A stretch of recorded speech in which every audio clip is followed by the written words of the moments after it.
Good morning students.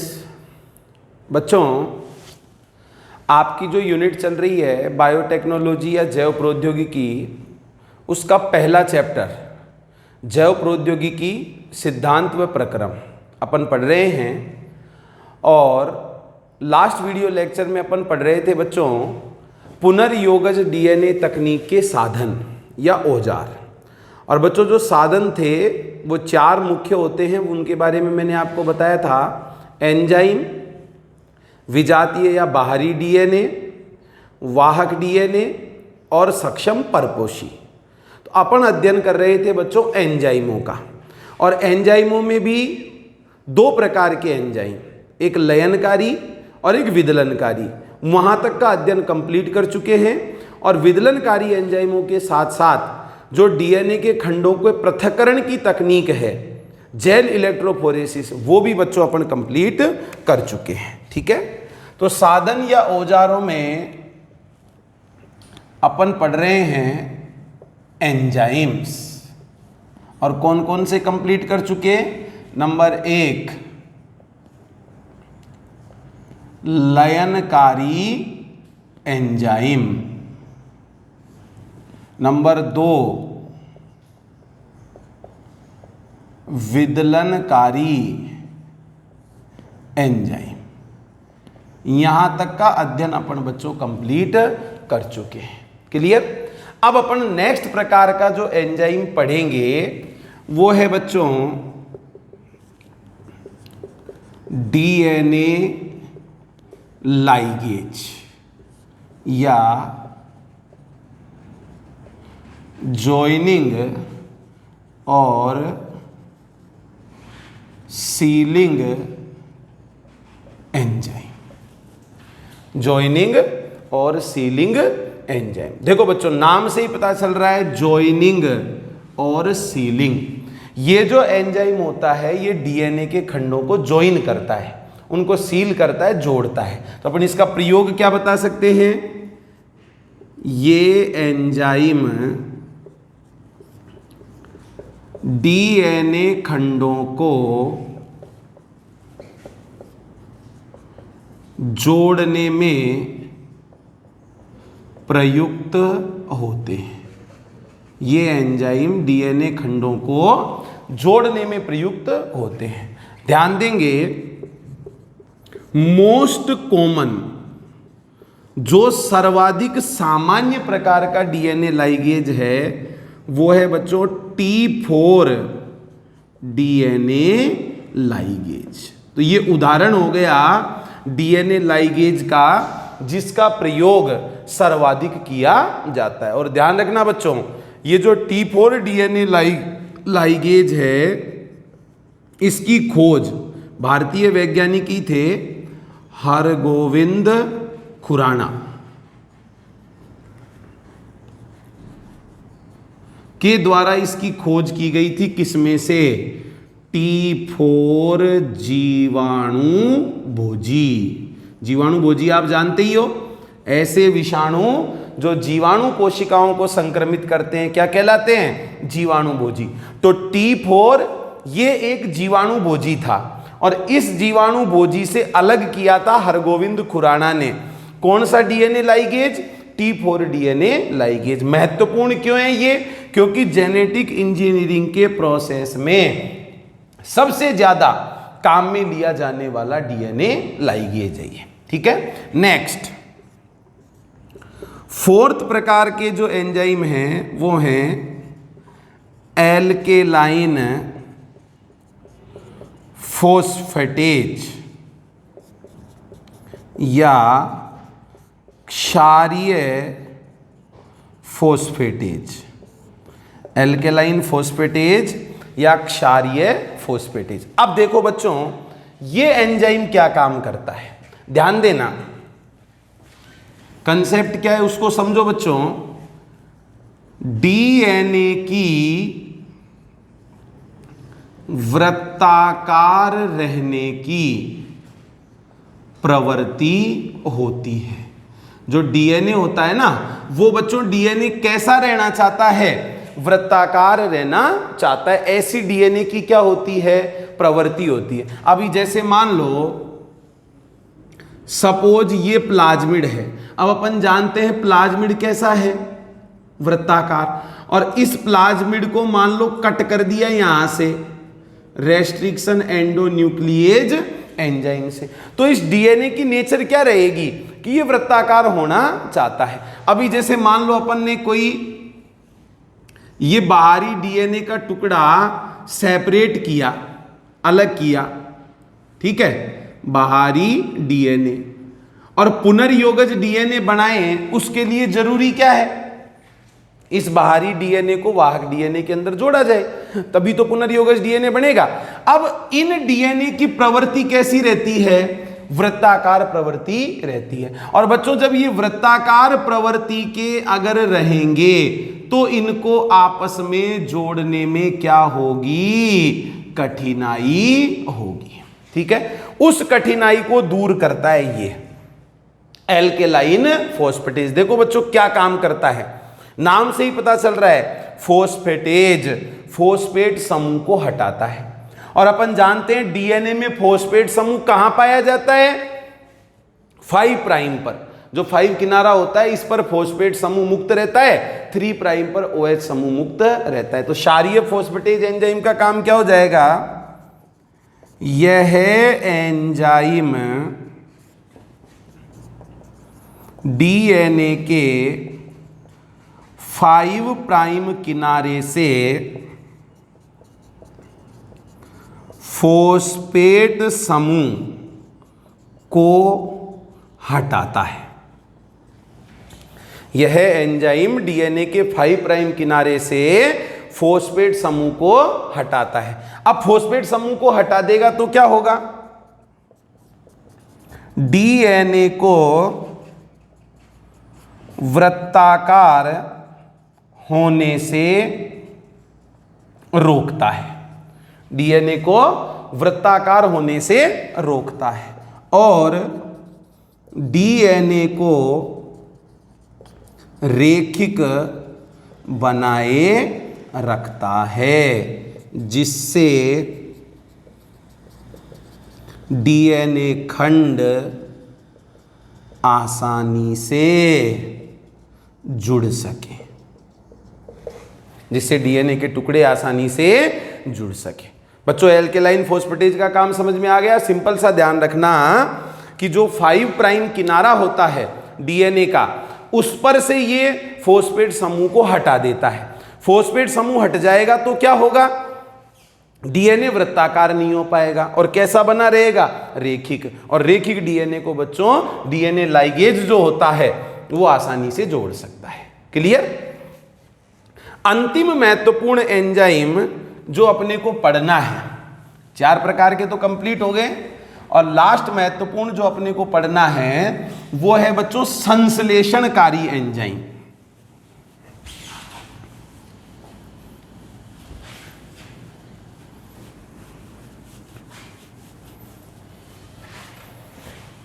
देखो 5th synthetic enzymes या संश्लेषणकारी enzyme. Synthetic enzyme या संश्लेषणकारी एंजाइम। अब देखो बच्चों नाम से ही पता चल रहा है संश्लेषणकारी, किसका संश्लेषण करने वाले, तो ध्यान देंगे ये एंजाइम डीएनए खंडों के संश्लेषण में प्रयुक्त होते हैं। ये एंजाइम डीएनए खंडों के संश्लेषण में प्रयुक्त होते हैं। अब देखो बच्चों अपन जानते हैं, इधर ध्यान देंगे, डीएनए जो है वो डीएनए बच्चों क्या है, न्यूक्लिक अम्ल। क्लियर। न्यूक्लिक अम्ल जो होते हैं ये न्यूक्लियोटाइड्स के बहुलक। ओके, जो न्यूक्लिक अम्ल होते हैं वो न्यूक्लियोटाइड के बहुलक होते हैं, चाहे डीएनए हो और चाहे आरएनए हो। तो देखो न्यूक्लियोटाइड, न्यूक्लियोटाइड को तो बच्चों क्या माना जाएगा, मोनोमर या एकलक। न्यूक्लियोटाइड को तो क्या माना जाएगा, मोनोमर या एकलक। और खूब सारे न्यूक्लियोटाइड अनेक मिलकर मान लो बना रहे हैं क्या, डीएनए। तो बच्चों डीएनए क्या हो जाएगा, पॉलीमर या बहुलक। डीएनए क्या हो जाएगा, पॉलीमर या बहुलक। तो खूब सारे एकलकों के जुड़ने से बहुलक बनता है। और बच्चों ये बनने की जो प्रक्रिया होती है बहुलकीकरण या पॉलीमराइजेशन। बनने की प्रक्रिया क्या कहलाएगी, बहुलकीकरण या पॉलीमराइजेशन। तो बच्चों किसका पॉलीमराइजेशन, डीएनए का पॉलीमराइजेशन। और पॉलीमराइजेशन के प्रोसेस में जो एंजाइम काम में आएगा उसको क्या कह देंगे बच्चों, पॉलीमरेज। क्या कह देंगे, पॉलीमरेज। किसका पॉलीमराइजेशन कराता है, डीएनए का। तो डीएनए पॉलीमरेज। देखो बच्चों डीएनए खंडों के संश्लेषण में जो प्रयुक्त होंगे एंजाइम, ये दो प्रकार के। देखो एक तो है डीएनए पॉलीमरेज, नाम से ही पता चल रहा है क्या कराएगा, ये डीएनए का पॉलीमराइजेशन कराएगा। अब यहां पर एक चीज समझने वाली है, डीएनए पॉलीमरेज एंजाइम जो होता है ये टेम्पलेट या सांचे के रूप में डीएनए को ही काम में लेता है।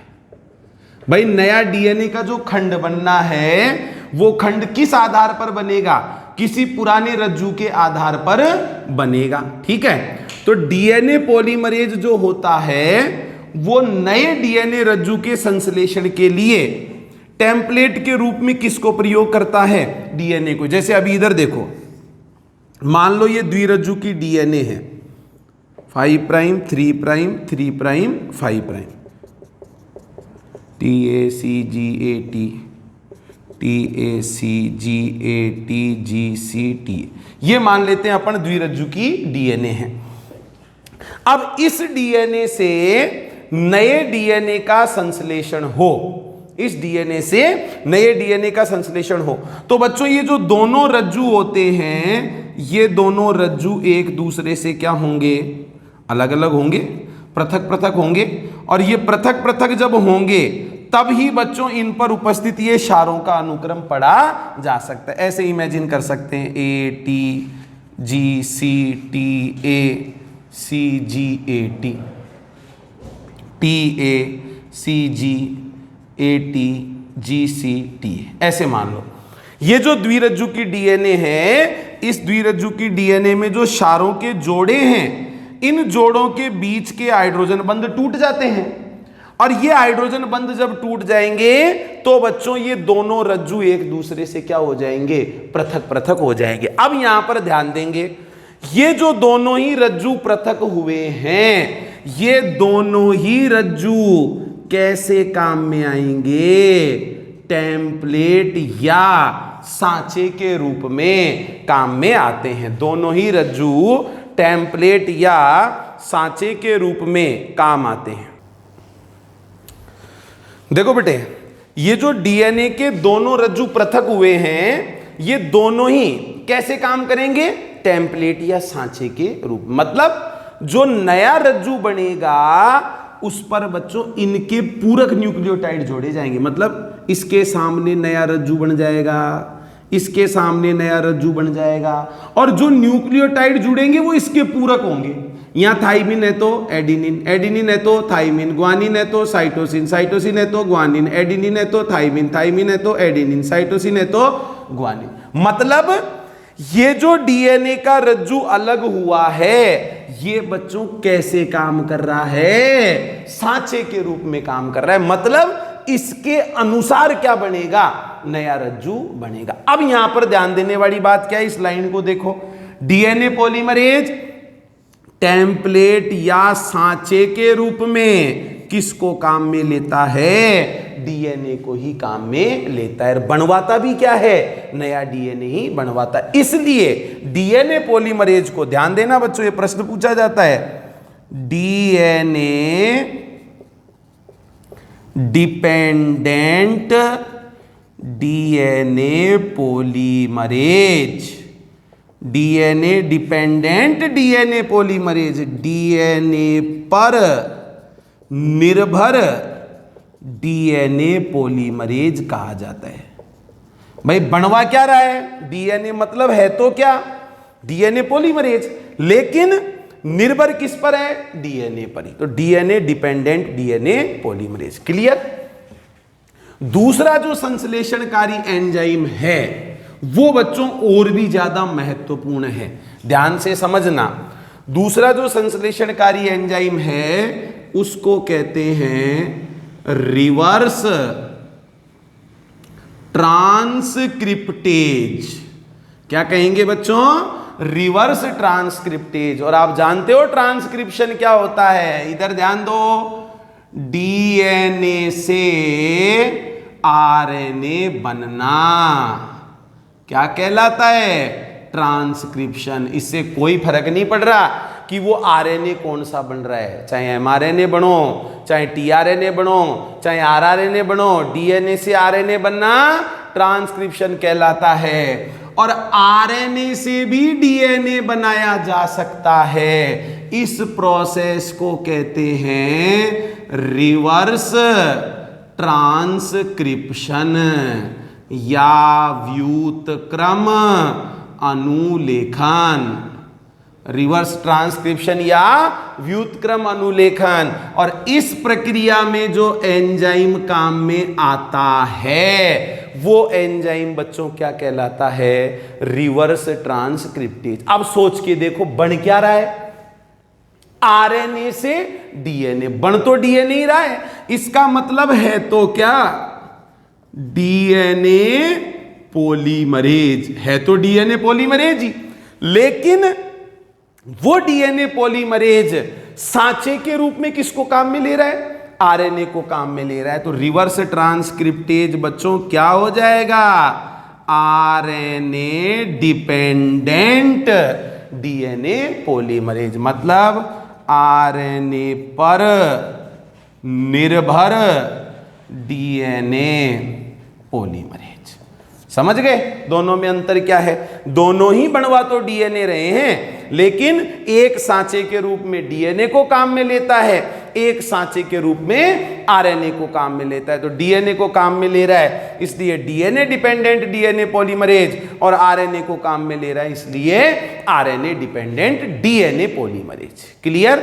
ये बच्चों 5 प्रकार के महत्वपूर्ण एंजाइम हो गए जिनका प्रयोग आनुवांशिक अभियांत्रिकी या पुनर्योगज डीएनए तकनीक में किया जाता है। ये पहले साधन या औजार कंप्लीट है। अब अपन बच्चों दूसरे साधन या औजार के बारे में पढ़ते हैं।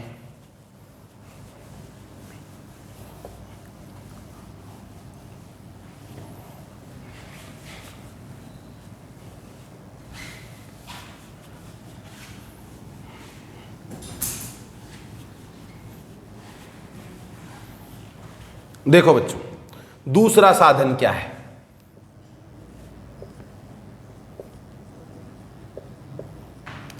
पैसेंजर डीएनए या फॉरेन डीएनए या एलियन डीएनए। यात्री डीएनए, बाहरी डीएनए या विजातीय डीएनए। कोई सा भी शब्द आ जाए इन तीनों में से, सबका मतलब एक ही होता है, यात्री डीएनए, बाहरी डीएनए या विजातीय डीएनए। अब देखो बच्चों किस डीएनए को हम बाहरी डीएनए या विजातीय डीएनए कहें, तो ध्यान से समझना।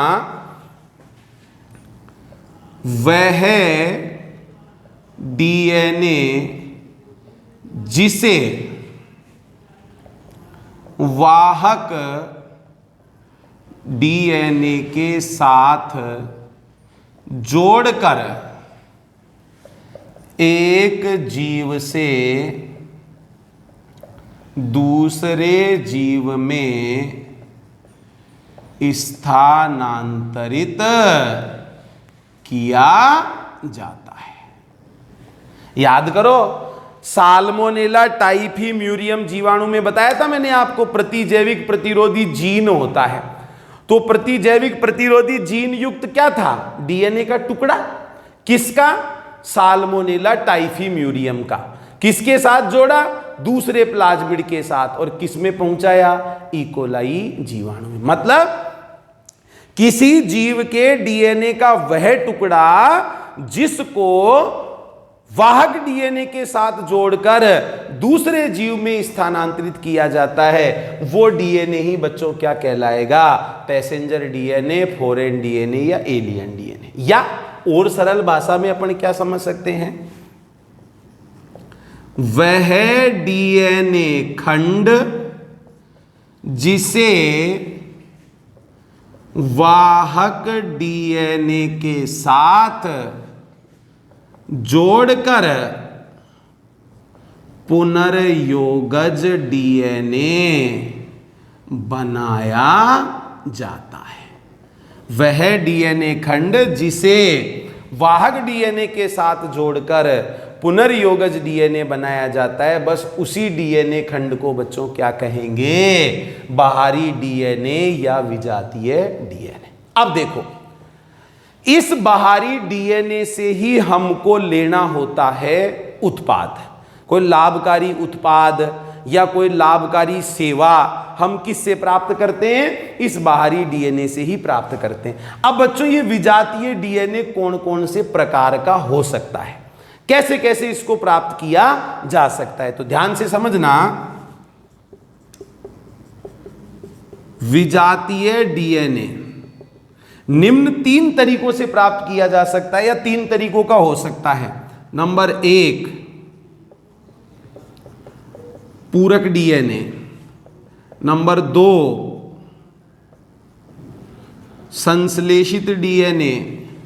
और नंबर 3, रैंडम डीएनए या यादृच्छिक डीएनए। तो देखो बच्चों, जो विजातीय डीएनए है वो निम्न 3 प्रकार का हो सकता है: पूरक डीएनए, संश्लेषित डीएनए और यादृच्छिक डीएनए। अब इन तीनों को अपन डिटेल से समझते हैं।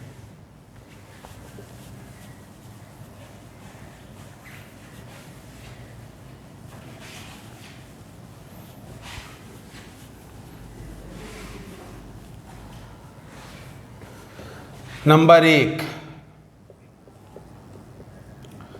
कॉम्प्लीमेंटरी डीएनए या शॉर्ट में इसको कहते हैं सीडीएनए या पूरक डीएनए। देखो बच्चों, कॉम्प्लीमेंट्री डीएनए या सीडीएनए जो होता है एमआरएनए से प्राप्त किया जाता है। किससे प्राप्त किया जाता है? एमआरएनए से। अब देखो, आपके भी गणित समझ में आ रही होगी। आरएनए से डीएनए प्राप्त किया जा रहा है, मतलब रिवर्स ट्रांसक्रिप्शन। तो ध्यान देंगे, ये मान लेते हैं बच्चों क्या है? एमआरएनए। ठीक है, एमआरएनए पर एक्टिविटी करवाई जाएगी कौन से एंजाइम की? Reverse transcriptase. किसकी एक्टिविटी करवाएंगे बच्चों? Reverse transcriptase. अब अपन जानते हैं रिवर्स ट्रांसक्रिप्टेज इस एमआरएनए को सांचे के रूप में काम लेगा और इसके सामने पूरक न्यूक्लियोटाइड जोड़कर क्या बनवा देगा? डीएनए बनवा देगा। तो ऐसे मान लो, ये तो हो गया ये एमआरएनए, और इस एमआरएनए को सांचे के रूप में काम में लेकर और ये बनवा दिया गया डीएनए का रज्जू। मतलब ये क्या हो जाएगा? सिंगल स्ट्रैंडेड डीएनए, एकल रज्जू की डीएनए बन गया। किससे बनवाया? बोलो बच्चों, एमआरएनए से। कौन से एंजाइम की एक्टिविटी से? रिवर्स ट्रांसक्रिप्टेज की एक्टिविटी। अब हमको आरएनए से तो कोई मतलब है नहीं, हमको तो क्या चाहिए? डीएनए। तो अब देखो ये तो है ब्लैक कलर से जो दिखाया गया, ये तो है एमआरएनए और ये बन गया सिंगल स्ट्रैंडेड डीएनए। अब ध्यान देना, क्षार से उपचारित करवाकर, किससे ट्रीटमेंट करते हैं? क्षार से। क्षार से उपचारित करवाकर एमआरएनए का पाचन करा देते हैं। मतलब एक प्रकार से ऐसे मान लो, क्षार से उपचारित करवाकर किसको नष्ट कर देते हैं? एमआरएनए को नष्ट कर देते हैं। क्लियर? तो केवल बच्चों क्या बच जाएगा? बोलो, ये सिंगल स्ट्रैंडेड डीएनए, यही बच जाएगा।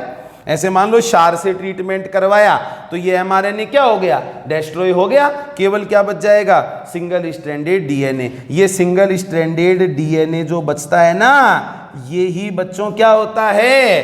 पूरक डीएनए या कॉम्प्लीमेंट्री डीएनए होता है। क्लियर? अब इस पर एक्टिविटी करवाई जाएगी किसकी? डीएनए पॉलीमरेज एंजाइम की। याद करो, डीएनए पॉलीमरेज एंजाइम सांचे के रूप में किसको काम में लेता है? डीएनए को। तो मिल गया डीएनए का रज्जू जिसको सांचे के रूप में काम में लेना है। तो ये एक रज्जू तो मान लो ये यहां पर निर्मित हो गया था और इस डीएनए पॉलीमरेज की हेल्प से एक रज्जू और निर्मित हो जाएगा।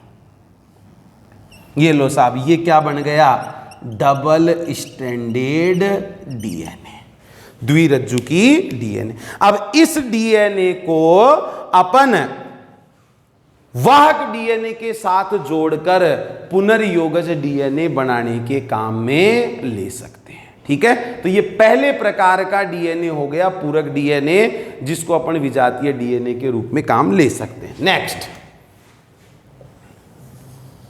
सेकंड देखो बेटे, सिंथेटिक डीएनए या संश्लेषित डीएनए। ठीक है? शॉर्ट में इसको एसडीएनए भी कहा जाता है। ठीक है? अब संश्लेषित डीएनए, संश्लेषित करवाया हुआ। तो देखो, संश्लेषित डीएनए किसको कहेंगे? ध्यान से समझना, वह डीएनए जिसका संश्लेषण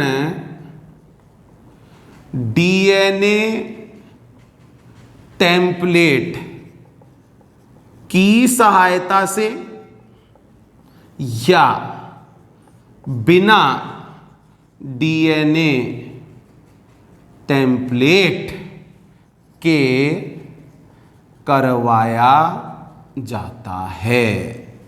वह डीएनए जिसका संश्लेषण डीएनए टेम्पलेट की सहायता से या बिना डीएनए टेम्पलेट के करवाया जाता है, क्या कहलाएगा? एसडीएनए, संश्लेषित डीएनए कहलाएगा। अब देखो, इधर ध्यान दो। जैसे ये मान लेते हैं द्विरज्जु की डीएनए है, ये मान लेते हैं द्विरज्जु की डीएनए है। अब इससे अपने को नया डीएनए बनवाना है, तो वही सेम प्रोसीजर है। जो ये दोनों रज्जु हैं, ये दोनों रज्जु एक दूसरे से क्या हो जाएंगे? सेपरेट हो जाएंगे और दोनों के सामने डीएनए के दो नए रज्जु बन जाएंगे। तो एक द्विरज्जु की डीएनए था ना, इस एक द्विरज्जु की डीएनए से दो द्विरज्जु की डीएनए बन गए। अब अपने को पता है डीएनए क्या है? डीएनए बच्चों बहुलक है न्यूक्लियोटाइड का। इसका मतलब डीएनए को संश्लेषित करवाने के लिए खूब सारे न्यूक्लियोटाइडों की जरूरत पड़ेगी। तो यहां पर बच्चों डीएनए को सांचे के रूप में काम लिया भी जा सकता है या बिना सांचे के भी काम चल सकता है, लेकिन विभिन्न प्रकार के nucleotide, primer, magnesium ion, DNA polymerase enzyme, इन सब को काम में लेकर और डीएनए को क्या करवाया जाता है, संश्लेषित करवाया जाता है। उस संश्लेषण में डीएनए रज्जु का सांचे के रूप में प्रयोग किया भी जा सकता है या नहीं भी किया जा सकता, लेकिन वो बनने वाला डीएनए क्या कहलाएगा, संश्लेषित डीएनए कहलाएगा। क्लियर। तीसरे प्रकार का जो डीएनए है वो और देखो बच्चों,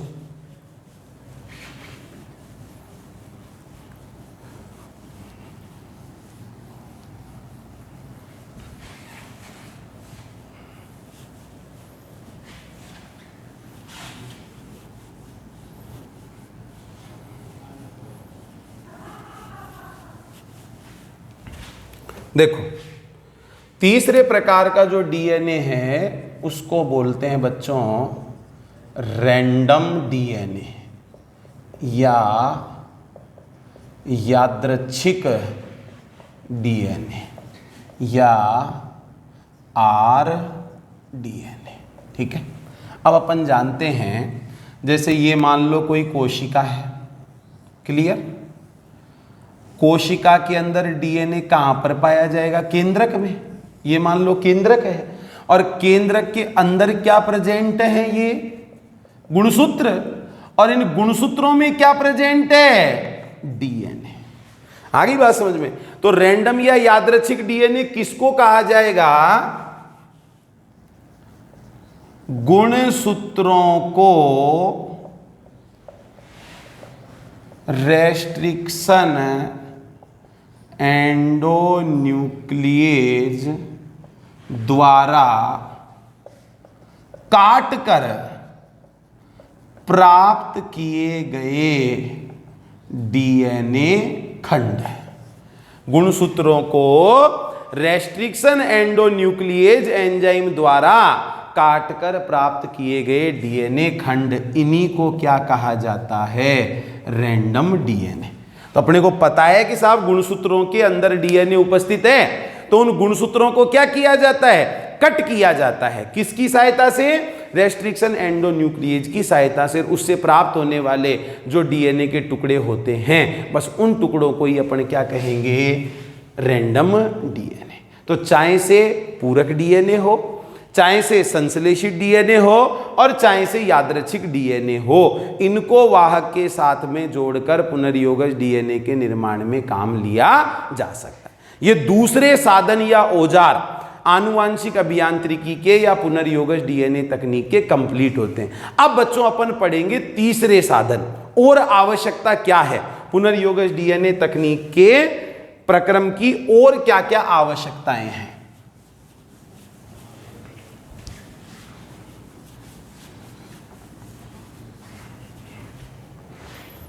देखो बच्चों, तीसरी जो आवश्यकता है वो है क्लोनिंग वेक्टर। क्लोनिंग वेक्टर या क्लोनिंग संवाहक। क्लोनिंग वेक्टर या क्लोनिंग संवाहक, इसको भले ही आप व्हीकल डीएनए कह दो या कैरियर डीएनए कह दो। भाई जो विजातीय डीएनए है वो पैसेंजर डीएनए है और उसको यात्रा कौन कराएगा, ये व्हीकल डीएनए। तो देखो क्लोनिंग वेक्टर या व्हीकल डीएनए किसको कहा जाता है, ध्यान दो। विजातीय डीएनए खंड को जिस डीएनए के साथ जोड़कर परपोषी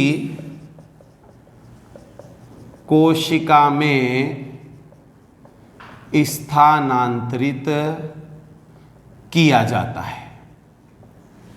ध्यान से समझेंगे। विजातीय डीएनए खंड को जिस डीएनए के साथ जोड़कर परपोषी कोशिका में स्थानांतरित किया जाता है और उसके कारण ही परपोषी कोशिका में विजातीय डीएनए की प्रतिकृति होती है। उसके कारण ही परपोषी कोशिका में विजातीय डीएनए की प्रतिकृति होती है। ऐसे डीएनए को ही बच्चों क्या कहा जाएगा? वाहक डीएनए। वाहक डीएनए कह दो या संवाहक डीएनए कह दो, कहलाता है। क्लियर? ध्यान से समझ लो परिभाषा। विजातीय डीएनए खंड को जिस डीएनए के साथ जोड़कर परपोषी कोशिका में स्थानांतरित करते हैं और परपोषी कोशिका में विजातीय डीएनए की प्रतिकृति होती है, उसी डीएनए को वाहक डीएनए या संवाहक डीएनए कहा जाता है। ठीक है? अब देखो बच्चों, कई प्रकार के क्लोनिंग संवाहक होते हैं। जैसे उदाहरण अगर अपन देखें, प्लाज्मिड, कोजमिड, जीवाणुभोजी, यीस्ट, कृत्रिम गुणसूत्र, जीवाणविक कृत्रिम गुणसूत्र, विषाणु, ये सब बच्चों किस तरीके से प्रयुक्त हो सकते हैं? क्लोनिंग संवाहक के रूप में प्रयुक्त हो सकते हैं। इन सब का प्रयोग बच्चों क्लोनिंग संवाहक के रूप में किया जा सकता है। प्लाज्मिड, कोजमिड, जीवाणुभोजी, यीस्ट कृत्रिम गुणसूत्र YAC, यीस्ट आर्टिफिशियल क्रोमोसोम, जीवाणविक कृत्रिम गुणसूत्र BAC, bacterial artificial chromosome, viruses, विषाणु, ये सब बच्चों क्लोनिंग संवाहक के रूप में प्रयुक्त हो सकते हैं। और जो मेनली यूज लिए जाते हैं, मेनली जिनका प्रयोग किया जाता है वो है बच्चों प्लाज्मिड एंड वायरस। जो सबसे ज्यादा काम में लिए जाते हैं वो हैं प्लाज्मिड और वायरस। समझ गए? अब देखो, पहले अपन नॉर्मली समझते हैं कि जो विजातीय डीएनए होता है, विजातीय डीएनए को परपोषी में प्रवेश कराने के लिए, है ना, परपोषी में उसकी प्रतिकृति बनवाने के लिए वाहक डीएनए की आवश्यकता होती है। एक वाहक में क्या क्या विशेषताएं होनी चाहिए, पहले अपन शॉर्ट में इनको समझेंगे और फिर एक वाहक का, प्लाज्मिड का प्रयोग करते हुए विस्तार से अपन इसको समझेंगे। तो देखो बच्चों, बिंदु क्या है? वाहक में निम्न विशेषताएं होनी चाहिए। वाहक में निम्न विशेषताएं होनी चाहिए। जो भी वाहक के रूप में काम करेगा उसमें क्या क्या विशेषताएं होनी चाहिए? नंबर 1, वाहक परपोषी कोशिका में प्रतिकृति के योग्य होना चाहिए। वाहक परपोषी कोशिका में प्रतिकृति के योग्य होना चाहिए, अपनी कॉपी बना सके। क्यों? क्योंकि अपन ने वाहक के साथ में ही तो विजातीय डीएनए को जोड़ा है, उसकी भी कॉपी बन जाएगी। नंबर 2, वाहक परपोषी कोशिका में आसानी से प्रवेश के योग्य व पुनः पृथक करने के योग्य होना चाहिए। मतलब वाहक को आसानी से प्रवेश भी कराया जा सके और उसको परपोषी कोशिका से वापस भी प्राप्त किया जा सके, ऐसा होना चाहिए। नंबर 3, वाहक में विशिष्ट प्रतिबंधन स्थल होने चाहिए। वाहक में विशिष्ट प्रतिबंधन स्थल होने चाहिए। अब बच्चों, प्रतिबंधन स्थल के बारे में आपको पता होना चाहिए। देखो, प्रतिबंधन स्थल वे स्थल जहां पर से रेस्ट्रिक्शन एंडोन्यूक्लिएज द्वारा इसे काटा जा सके। वे स्थल जहां से रेस्ट्रिक्शन एंडोन्यूक्लिएज द्वारा इसे काटा जा सके, वही क्या होते हैं? विशिष्ट प्रतिबंधन स्थल। और जहां से काटे जाएंगे वहीं पर विजातीय डीएनए को जोड़ा जाता है। वहीं पर विजातीय डीएनए को जोड़ा जाता है। तो इस प्रकार के स्थल भी वाहक में होने चाहिए। नेक्स्ट, नंबर 4, वाहक में उपयुक्त वर्ण योग्य चिह्नक, वाहक में उपयुक्त वर्ण योग्य चिह्नक भी प्रेजेंट होने चाहिए। आगे पढ़ेंगे बच्चों इनको विस्तार से। वर्ण योग्य चिह्नक, ये बच्चों ऐसे स्थान होते हैं, ऐसे जीन होते हैं जिनकी सहायता से रूपांतरित कोशिकाओं को पहचाना जा सकता है। जिनकी सहायता से रूपांतरित कोशिकाओं को पहचाना जा सकता है कि साहब इस कोशिका के अंदर विजातीय डीएनए पहुंचा है और वो रूपांतरित हुई है, या किसी कोशिका में विजातीय डीएनए नहीं पहुंचा है, वो रूपांतरित नहीं हुई है। तो कौन सी कोशिका रूपांतरित हुई है, कौन सी कोशिका रूपांतरित नहीं हुई है, इसकी पहचान के लिए क्या होते हैं बच्चों? वर्ण योग्य चिह्नक होते हैं। ये वर्ण योग्य चिह्नक भी वाहक में होने चाहिए। अगर ऐसी विशेषताएं किसी वाहक में पाई जा रही है तो उसको बच्चों एक अच्छा वाहक माना जाएगा। अब जो विभिन्न प्रकार के वाहक हैं जिनको ज्यादा यूज में लिया जाता है, उनका बच्चों विस्तार से अध्ययन अपन नेक्स्ट वीडियो लेक्चर में करेंगे। धन्यवाद।